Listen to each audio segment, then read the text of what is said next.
금요일에 16절 말씀까지 봤습니다.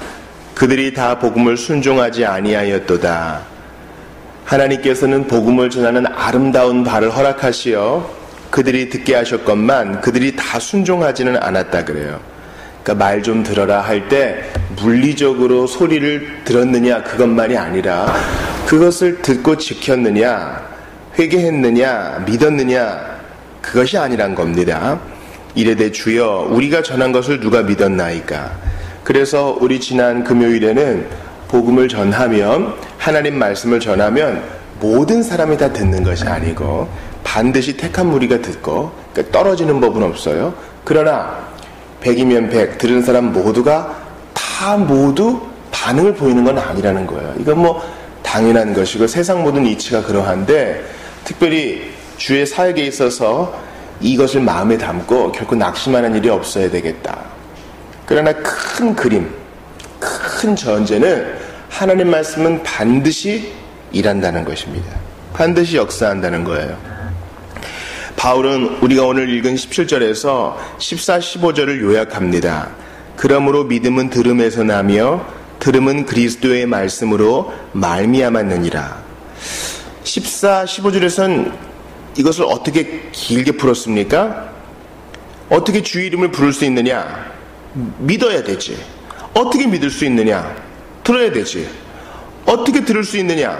전파하는 자가 있어야 되지. 전파하는 자가 어떻게 생기느냐? 하나님이 보내주셔야 되지. 이것입니다. 그래서 12절부터 14절까지의 말씀에는요, 15절까지의 말씀에는 이 그리스도의 말씀이란 것은 들어있지 않고, 바울은 17절에서 이것을 요약하면서 믿음은 들음에서 나는데 듣기 위해서는 누군가 전파해야 되는데 그것을 생략하고 들음은 그리스도의 말씀으로 말미암는다. 이것으로 딱 정리를 해버려요. 여러분 생각해 보세요. 믿음이 생기려면 들어야 돼요. 들으려면 전파하는 자가 있어야 돼요. 전파하는 자가 생기려면 하나님이 보내주셔야 되는데, 주님은 전파하는 자, 하나님이 보내주시는 거, 이것을 다 뭉뚱그려서 그리스도의 말씀으로 정리했다고요. 그럼 생각을 해봐요. 우리가 이 논리를 이렇게 따져봤을 때 전파하는 자가 있고 그를 하나님이 보내셨다. 그리고 거기서 딱 끝나요. 그렇다면 하나님은 늘 말씀하신다는 것이 밑바탕에 깔려 있어야 돼요. 그렇죠? 늘 말씀하시는 하나님이, 또 말씀하셨던 하나님이, 앞으로도 말씀하시고 가르쳐 주실 하나님이 사람을 먼저 세우시고 그를 보내셔서 전파하게 하시고 다른 사람이 듣게 하시고 들은 사람에게 믿음이 생기게 하시고 믿은 사람이 주여 구원하소서 부르짖게 하신다는 거예요. 하나님은 늘 말씀하셔요. 그러니까 하나님 편에서는 준비가 되어 있어요. 하나님 편에서는 기록된 말씀이 우리에게 있고 하나님이 교회를 허락하셨고 교회의 직분자를 허락하셨다고요. 주님 편에서는 늘 준비가 되어 있으셔요. 말씀하시는 하나님. 그런데 우리가 이제 이번 주에 계속 보겠지만 18절부터 21절에는 시편 말씀도 인용하고 또 신명기 말씀도 인용하고 이사야 말씀도 인용하면서 그들을 고발해요. 하나님 편에서는 준비가 되어 있는데 말씀을 들은 온갖 혜택을 받은 이스라엘 백성들은 준비가 안 되어 있구나. 그래서 이 복음의 기회들이 이방인에게 넘어갔구나. 그것을 얘기하는 겁니다. 그리스도의 말씀을 들을 기회가 그들에게 충분히 있었는데 그들은 그것을 대충 들어버려. 이쪽 귀와 이쪽 귀가 서로 연결되어 있는 것처럼 쑥 지나가 버리고 네 뭐라고요? 이러면 뭐 말하는 사람이 화가 나죠. 알아들었니? 대답도 안 하고 실천도 안 합니다. 자, 18절에 보시면 그 소리가 온 땅에 퍼졌다. 그 말씀이 땅끝까지 이르렀다. 시편 19편 4절 말씀이죠. 온 세계 만물, 온 우주 만물이 하나님이 계시다라는 것을 증거하고 있어요. 이것은 굳이 논증할 필요조차 없는 것이죠. 완벽한 균형과 질서를, 이 평형을 누가 맞추느냐? 하나님이 계시다. 또한 19절을 보세요. 내가 백성 아닌 자로서 너희를 시기하게 하며 미련한 백성으로서 너희를 노엽게 하리라. 신명기 32장 21절. 뭡니까? 약속을 받고 온갖 혜택이 있는 너희가 안 믿으니까 이방인들이 믿게 되니 너희가 시기하게 될 거야. 뭐야? 쟤네 모세도 없고 아브라함의 후손도 아닌데 믿어? 은혜를 받아? 열받아. 이렇게 주님이 시기하게 하신다는 거예요. 그들이 안 믿으니까. 또 20절 보니까 이사야 말씀이 나오죠. 내가 나를 찾지 아니한 자들에게 찾은 바 되고 내게 묻지 아니한 자들에게 나타났노라. 주님께서 이 복음의 축을 바로 이방인들에게로 옮기신다는 거예요. 이스라엘의 교만 때문에. 그래서 우리가 마지막에 읽은 21절의 말씀 보세요. 참 이 그림 언어가 대단해요. 주님이 이렇게 강팍한 이스라엘에 대하여 어떻게 말씀하십니까? 순종하지 아니하고 거슬러 말하는 백성에게 내가 종일 내 손을 벌렸노라. 순종하지 아니하고 거슬러 말하는 백성은 이제 이스라엘 백성이죠. 아주 죽도록 말 안 듣고 선지자들 잡아 죽이고, 그죠? 번제단 옆에 이상한 제단이나 갖다 놓는 그들에게 내가 종일 내 손을 벌렸노라. 마치 거지처럼 들어달라고 애원하는 무슨 여인인데 비 맞게 세워놓고 그렇게 무시하는 거예요. 기회를 거절하는 겁니다. 이것은 사랑하는 주님의 마음에 상처를 입히는 것이요, 그들이 오랫동안 형벌을 받게 된 이유가 되는 것입니다. 돌아오는 주일에 아가서 말씀 볼 거거든요. 참 아가서 말씀을 통하여 우리가 받을 은혜가 있다고 생각해요. 하나님의 사랑은요, 이 연인의 사랑에 비유할 수 있어요. 연인의 사랑. 하루 종일 가버리란 말이야. 그래도 찾아와서 사랑을 보여주고 사랑을 호소하는 것입니다. 저는 특별히 오늘 17절 말씀에 좀 집중하고 싶어요. 그러므로 믿음은 들음에서 나며 들음은 그리스도의 말씀으로 말미암았느니라. 뒤부터 먼저 보죠. 들음은 그리스도의 말씀. 우리가 듣되 무엇을 들어야 됩니까? 그리스도의 말씀이에요. 참 놀라운 것은 바울 시대의 말씀이라 하면요, 바울 시대의 말씀은 성경은 바로 구약 성경을 가리켜요. 디모데후서에서 말하는 하나님의 말씀은 좌우의 날성검과 같고 살았고 운동력이 있다 할 때 그 말씀은 구약 성경을 가리켜요. 우리가 조금 지루하게 여길 수 있는, 우리가 또 어제 보았던 전도서 말씀 같은 것을 가리켜요. 그런데 바울은 그것을 그리스도의 말씀이라고 얘기해요. 그 말은 뭡니까? 구약 성경을 통해 그리스도를 찾지 않으면, 구약 성경을 통해 그리스도를 발견하지 않으면 말짱황이라는 거예요. 도루묵이라는 거예요.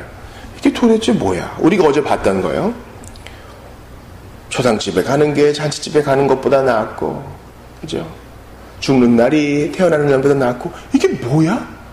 죽음을 이기신 그리스도를 얘기하지 않으면 그거는 염세주의적인 발언에 지나지 않는 것이죠. 구약시대의 성막도 마찬가지입니다.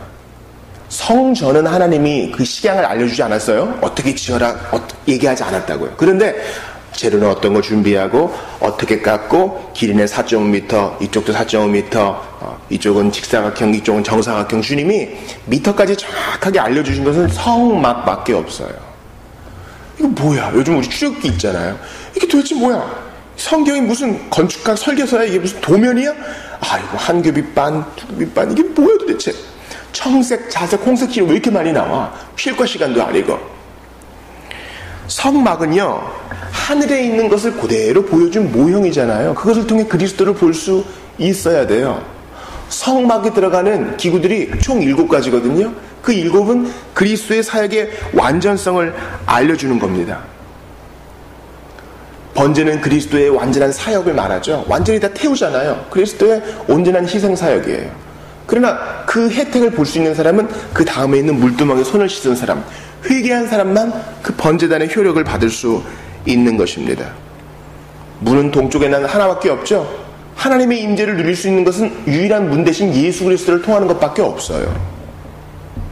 겉에서는 하얀 세마포만 보이잖아요. 성막은 그리스도의 순결함을 알려주는 겁니다. 성막은 조각목으로 만들죠. 지금은 조각목이 있을래나 모르겠어요. 아카시아 종류의 나무인데요. 사막에서 나는 그런 나무죠. 볼품없는 나무. 그러나 주님은 그 볼품없는 나무를 사용하셔요. 마치 사람들 보기에 흠모할 것 없는 그리스도가 주님의 종인 것처럼 말이죠. 그 조각목, 그 나무는 그리스도의 인성을 가리키고 그것은 다 금으로 쌌어요. 그것은 그리스도의 신성을 가리키고, 이렇게 간단한 예를 통해서만 볼 수 통해서도 알 수 있듯이 구약 성경은 모두 그리스도의 말씀이에요. 그럼 신약 성경도 당연히 그리스도의 말씀이죠. 그러니까 우리가 어떤 설교와 가르침을 받든지 예수님과 연관이 안 되면 그저 인문학 강좌를 듣는 것과 다를 바 없는 거예요. 다니엘의 복잡한 예언, 요한계시록의 환상들도 다 그리스도와 연결되어야만 의미가 있는 것입니다. 그러니까 모든 성경은 그리스도의 말씀이니 뭡니까? 예수님이 하신 게 뭐예요? 나시고 사시고 죽으시고 부활하시다는 게 복음의 핵심이잖아요. 그거를 알지 못하는 사람은 들어도 헛되는 것이다. 지금 그 얘기하는 거예요. 유대인들이 그 많은 제사를 드리면 뭐해요? 그 제사를 통해 그리스도의 죽음을 보지 못하면 아무것도 아닌데요. 선지자들이 아무리 떠들면 뭐해요? 온전한 선지자 대신 예수님을 믿질 않는데요. 나는 다윗의 후손이야. 왕을 아무리 자랑하면 뭐해요? 완전한 왕 대신 예수님을 만나지 못했는데요. 이제 다시 앞으로 가봅시다. 들음은 그리스도의 말씀으로 말미암았다 그랬어요. 그렇다면 이 들음으로 말미암아 믿음이 생긴다 그래요. 그러므로 믿음은 들음에서 나며 들음은 그리스도의 말씀으로 말미암았느니라. 우리에게 왜 믿음이 안 생기는가? 첫 번째는요, 그리스도의 말씀, 성경을 통해 그리스도의 말씀을 잘 전하지 못한 사람에게 있다 하겠어요.